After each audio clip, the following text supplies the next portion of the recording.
Hi everybody, Dan Illman, Mike Beer kicking off the Pick 4 at Aqueduct on Saturday. The late Pick 4 begins with race number 6. It's the $100,000 Atlantic Beach Stakes for 2-year-olds going 6 furlongs on the outer turf. You can play the Pick 4, you can play the entire Saturday Aqueduct card with a new DRF Bets account. Sign up at bets.drf.com, receive a 300% deposit match. Here is the field for the Atlantic Beach Stakes. And Mike, we've got a couple of horses coming out of the Futurity at Belmont on October the 7th. And the Futurity's been a rather strong race. The winner, Uncle Benny, came back to run second when stretched out in the Breeders' Cup Juvenile Turf. Ran quite well with an 82 Beyer speed figure. Back to his roots, ran quite well at 56-1 in his turf debut for John Terranova. Did he benefit from that fast pace up front? That seemed like a closer's race. It really was a closer's race. This horse certainly, in a lot of ways, had the run of the race. Both he and Uncle Benny came from way out of it and ran 1-2 in there, a race that had a really fast pace. Those horses were tired in the stretch. They came and picked him up. I thought Back to His Roots ran fine in that race. Obviously, Uncle Benny's a very nice horse. This horse was only second best to him, but he ran really well in that race. The question is, does he get a similar setup here? There's a chance, because there's speed in this race as well. But he's the kind of horse who, at such a big price last time, 8-5 in the morning line this time, I'll be looking elsewhere. Not that I don't like this horse a little bit. I think you have to probably use this horse in the multis, but I kind of agree with you. 56-1 last time, 8-5 on David Aragona's morning line. You might want to try to find some value elsewhere. The 2 Neverland Rock made his North American debut in the Futurity, and he basically did what he did in Europe. He has no gate speed. He breaks very poorly every single time. Steve Asmussen's putting the blinkers on, I'm sure, hoping to focus him better coming out of the gate. Right. But if this horse misses the break at 6 furlongs, it really puts him behind the 8 ball. Yeah, right, and he was off last in that Futurity and just never really got involved. Now, I think if you go back and watch the replay of it, you'll see that, coming into the stretch, he was in a little bit of traffic down towards the inside in there, and so maybe that compromised him a little bit. The problem is, he seemed to get clear with plenty of time, about 1/8 of a mile still to go, and he just didn't really run once he got clear in that race. I don't like that performance from him. I suppose he could do better in here, Dan, but I don't like what I've seen from him so far. And again, that's the catch-22. If he doesn't break, he's going to be in behind horses, or he's going to have to go very, very wide, and things might work against him. Perhaps he will improve with the blinkers in his second start in North America. The Timeform U.S. Pace Projector will not have a red bar. We do not expect the pace to be sizzling, but the number 4 Gins and Tins, even with the blinkers off, should be able to make the lead. Eric Cancel really hustled him hard out of the gate in the Skidmore. He set a pressured and fast pace, and he had a lead at the 3/16 pole, and he got tired late. I thought all in all it was a good effort for Gins and Tins.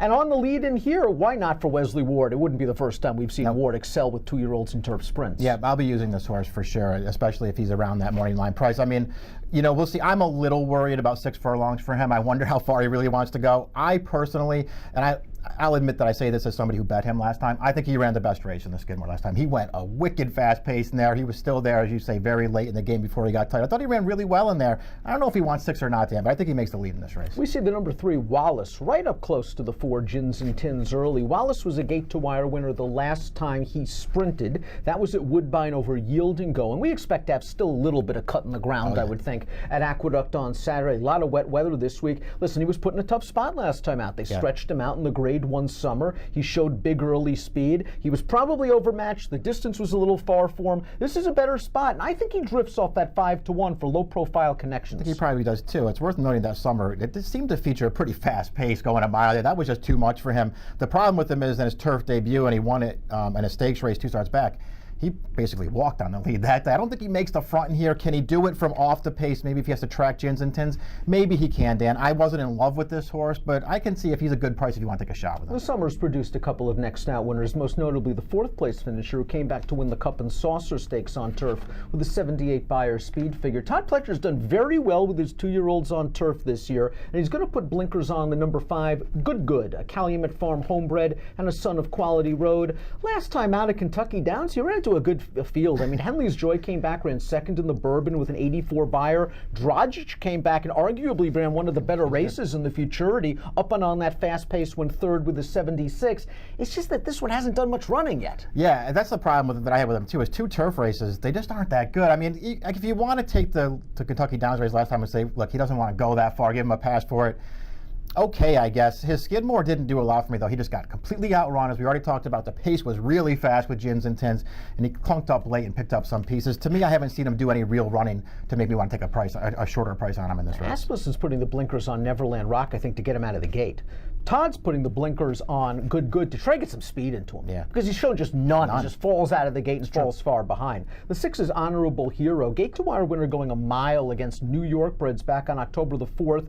They ran him in the Awad last time out. That Empire of War, I think, is pretty good. They're wheeling him back in less than a week if he runs here. They're cutting him all the way back in distance. He'll have to stalk and pounce this time. Yeah, we'll see what happens. It's a quick turnaround for this horse. Maybe they just want to see what he can do sprinting on the turf. But to me, either one of the turf races he's run so far, not going to be good enough in this field. Take a look at our top pick for the Atlantic Beach Stakes. We're going for a little bit of a stranger. The 7 Absentees making his turf debut, but his female family's got one of the better grass pedigrees in the entire stud book.